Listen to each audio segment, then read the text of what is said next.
Custo de vida, emprego e desemprego, cesta básica, tarifas públicas, salário mínimo.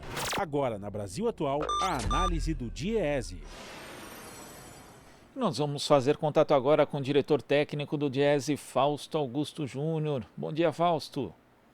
Bom dia, Glauco. Bom dia a todos. Fausto, a união de núcleos, associações dos moradores de Heliópolis e região, num levantamento que contou com o apoio da ActionAid, da Open Society Foundation e do Instituto Construção, mostrou que entre dezembro de 2020 e março de 2021, 95% das trabalhadoras domésticas de Heliópolis, que é a maior favela da cidade de São Paulo, perderam parte de sua renda. E desse contingente, mais da metade, 52%, relataram ter perdido todas as fontes de renda.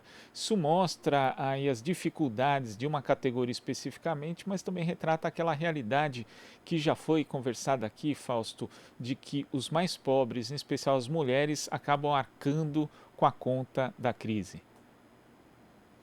Glauco, de certo modo o que a gente já vinha verificando, ou seja, em especial, as populações mais pobres tiveram maior dificuldade com o enfrentamento da pandemia, na verdade estão tendo maior dificuldade.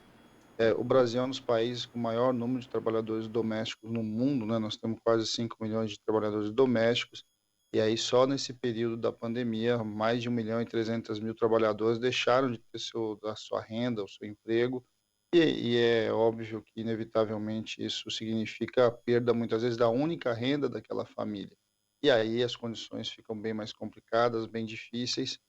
E vamos lembrar também, né, 4 meses sem o auxílio emergencial impactou decisivamente a vida dessas pessoas, porque vamos compreender um pouco o que é o trabalho doméstico, né? O trabalho doméstico, na sua grande maioria das vezes, é o trabalho da faxina, é o trabalho ali do cuidado, que você faz em grande medida para a classe média, e aí neste mundo ali bastante informal, com rendimento bastante baixo, o que a gente assiste é que no processo da pandemia, 2 movimentos. O primeiro foi a classe média deixou, né, de chamar a faxineira ou pagar a sua mensalista, e por uma questão ali sanitária propriamente dita, ou seja, o medo de trazer a doença, o medo de abrir a casa, tudo aquilo que isso foi bem lá no começo da pandemia, ali nos primeiros meses da pandemia. Depois a gente foi vendo uma perda geral, né, de renda, inclusive em especial e da classe média, né, vinculados aos diversos setores, e aí a gente tem assistido os cortes e os gastos também dessa classe média. Então, nessa ponta a gente vai ver o quê? Que são esses trabalhadores informais, são esses trabalhadores domésticos que também perderam seus empregos e muitas vezes perderam a única renda que tinha na família.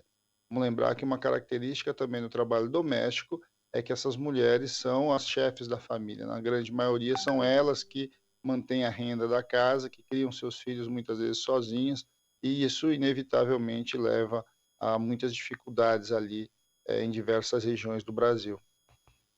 Nesse aspecto, inclusive, Fausto, a pesquisa mostra que 97% das trabalhadoras domésticas em Heliópolis são mães, metade delas cria os filhos sozinha. Então, como você falou, né, a única renda da família. Agora, tem outro aspecto também que chama atenção, que é a questão da informalidade das trabalhadoras domésticas e, no caso, os riscos a que elas estão expostas, né? Porque por mais que alguém fale, olha, a empregada doméstica vem aqui, mas na minha casa fica tudo muito bem, ela tem todos os cuidados, a gente fornece máscara, mas tem o transporte público. E diversos estudos já mostraram que quanto mais tempo a pessoa passa no transporte público, maior a possibilidade dela contrair Covid-19. Às vezes é uma pessoa que não tem o registro formal, não vai ter direito nem ao auxílio-doença, ficou sem o auxílio emergencial durante o período. É muito preocupante quando a gente vê essa realidade traduzida em números, não, Fausto? Sim, e vamos lembrar, né, que o programa que você tinha de incentivo à formalização do trabalho doméstico também foi retirado. Ou seja, você tinha até, enfim, até o atual governo, a possibilidade de abater lá no seu imposto de renda o registro da trabalhadora doméstica. Isso era um incentivo importante para que você mudasse uma cultura do país. O Brasil tem uma cultura muito ruim, que tem a sua marca ali nos períodos da escravidão, que mistura muito essa relação aí do trabalho doméstico, não compreende o trabalho doméstico como um trabalho, como qualquer outro trabalho. E aí, historicamente, é no trabalho doméstico que você tem as maiores taxas de informalidade, que você tem, basicamente, um grupo muito pequeno de trabalhadores domésticos com registro assinado. Então, é algo para se debater na sociedade, né? Como é que você, de certo modo, lida com isso? O que você tinha antes era um incentivo, fazer com que as famílias, de certo modo, abatessem o seu imposto de renda, esse registro, e isso aumentava a formalização. Com esse fim, você, de certo modo, vai tirando a possibilidade disso. E na outra ponta, o que a gente vai vendo ali é, de novo, né, um trabalhador bastante vulnerável e que em momentos dessa crise ele vai perdendo a sua renda. E é claro, né, os ambientes para você para se contaminar, a gente já sabe, qualquer aglomeração. E essas aglomerações acontecem no transporte público, acontece nos pontos de ônibus, acontece nas idas e vindas, dessa casa. Ou seja, e também, né, de certo modo, quem não tem renda vai tentar fazer renda de alguma forma. Então é claro que a gente viu, aí não só com os trabalhadores domésticos, mas com os informais em geral, uma taxa de isolamento menor também, porque de alguma forma a tendência deles era caminhar para buscar renda, afinal de contas, precisa buscar o pão para casa. Acho que esse é um desafio no Brasil, né? A questão do trabalho doméstico no Brasil é algo que de alguma forma a gente precisa tanto de um lado regular, né, e melhorar os direitos, a capacidade de entrar no sistema de direitos trabalhistas em geral, mas de outro também a economia precisa se dinamizar de forma que absorva esses trabalhadores em outros setores que estejam com mais formalidade, com mais renda, com mais garantias. Eu acho que esse é um debate bastante importante. Quer dizer, um país que tem tantos trabalhadores domésticos, de certo modo, significa que esta mão de obra é muito barata e que, de alguma forma, ela acaba substituindo ali os afazeres de uma família que deveria, como boa parte do mundo, ser os afazeres da própria casa, né?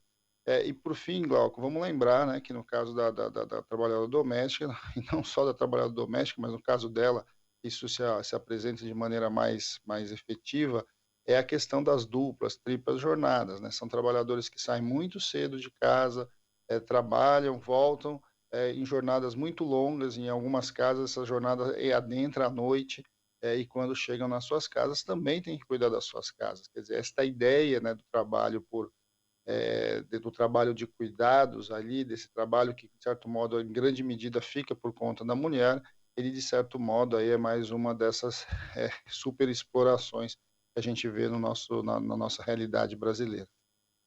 E Fausto, quando você fala dessa questão da informalidade do mercado de trabalho brasileiro, puxando inclusive dados de um levantamento do Diese, divulgado na semana passada com base nos dados da PNAD contínua do IBGE, mostra que dentro da categoria das domésticas, as trabalhadoras informais ganham 40% a menos do que as formais. E nós sabemos que isso se reproduz também em outras categorias de trabalhadores no Brasil. A questão da formalização do registro, né, inclusive a reforma trabalhista, além da criação de milhões de empregos que não ocorreu, também tinha como promessa um esforço de formalização por conta ali das modalidades que estavam sendo propostas, que também não aconteceu. Então, essa questão do registro, da formalização, para que as pessoas tenham acesso, inclusive, à Previdência Social, ao INSS, no caso, por exemplo, do adoecimento, né, do auxílio-doença, é algo que é importante e é preciso voltar para o radar também, Fausto. Bem, Glauco, vamos olhar ali para a razão maior, né, da formalização, e é você ter algum grau de segurança durante o trabalho e depois você ter o direito à sua aposentadoria. Isso é algo que, de certo modo, ele é um contínuo da condição de desigualdade, porque essas mulheres, na sua grande maioria, não têm acesso à previdência social, a não ter acesso à previdência social, elas acabam não tendo aposentadoria lá na frente, e ao não ter a aposentadoria lá na frente, elas dependem de uma família que também normalmente tem muita dificuldade, e ela acaba sendo cuidada por algum outro membro da família que muito provavelmente também tem grande chance de ser empregado doméstico. Quer dizer, esse ciclo, de certo modo, faz com que você vai reproduzindo uma desigualdade muito grande. É fácil de compreender por que normalmente o trabalhador formal doméstico recebe mais, porque normalmente ele está numa parte muito específica do trabalho doméstico, vinculados ou a grandes casas ou vinculados a, muitas vezes, até a própria empresa, que acaba registrando esse trabalhador doméstico de maneira complicada, mas enfim, algum tipo de registro que acaba acontecendo. O que a gente vê quando a gente olha para a questão do trabalho doméstico é que ele é, de certo modo, o espelho da nossa desigualdade, o espelho da nossa história do mercado de trabalho, que se forjou dentro de relações bastante complicadas, né? Relações que são pré-capitalistas, inclusive, né? Que são essas relações vinculadas à mão de obra escrava. É algo que salta sempre muito aos olhos quando você entra num apartamento, enfim, e tem aquele espaço ali do quarto de empregada, né? Que vai ser sempre normalmente do lado da cozinha, um espaço muito diminuto, como algo que de alguma forma é o canto que se coloca ali o empregado. É uma visão bastante dura da nossa realidade. Vamos esquecer também que é no trabalho doméstico que uma parte de tráfico de pessoas acontece internamente no Brasil. A gente conhece as histórias de meninas que são retiradas muitas vezes dos seus pais no interior do Brasil para ir para as capitais e acabam sendo transformadas nessa empregada doméstica, que muitas vezes sequer salário tem, né? Então ali a gente vê um grau de desigualdade que está dentro das casas das pessoas. É claro que ele é mais, de um lado, ele é mais escondido, ele é mais difícil de verificar, porque afinal de contas nós estamos falando do lar das pessoas, é diferente de uma empresa em que um fiscal adentra, pode fazer a fiscalização, o Estado está ali de alguma forma observando. De outro, você também tem uma questão ali das próprias relações que são tecidas nessa lógica de trabalho, que muitas vezes faz com que aquele que depende, né, constrói relações, inclusive, de aceitação dessa condição que ele tem, de uma condição bastante dura, de uma condição bastante complicada, e que, de alguma forma, vai explicitando as nossas desigualdades. É bastante triste imaginar que nós estamos falando aí de alguma coisa perto de um pouco mais de 5% do nosso mercado de trabalho inteiro, e se a gente for pegar aí o número dos trabalhadores formais estão alguma coisa perto aí, um pouco acima de 40 milhões, e a gente tem 5 milhões de empregados domésticos. É algo bastante acentuado, e que de alguma forma com relações de trabalho bastante diversas e que de certo modo mostram muito da precariedade, tanto da nossa condição de fato do mercado de trabalho das domésticas, mas também da pouca capacidade do mercado de trabalho oferecer algo melhor para que, em especial, essas mulheres pudessem desenvolver todo o seu potencial. Tá certo, Fausto. Muito obrigado pela sua participação aqui no Jornal Brasil Atual e até a próxima. Até a próxima, Glauco. Bom dia a todos novamente. Bom dia. Conversamos aqui com o diretor técnico do Diese, Fausto Augusto Júnior. Você está ouvindo Jornal Brasil Atual. As notícias que os outros não dão.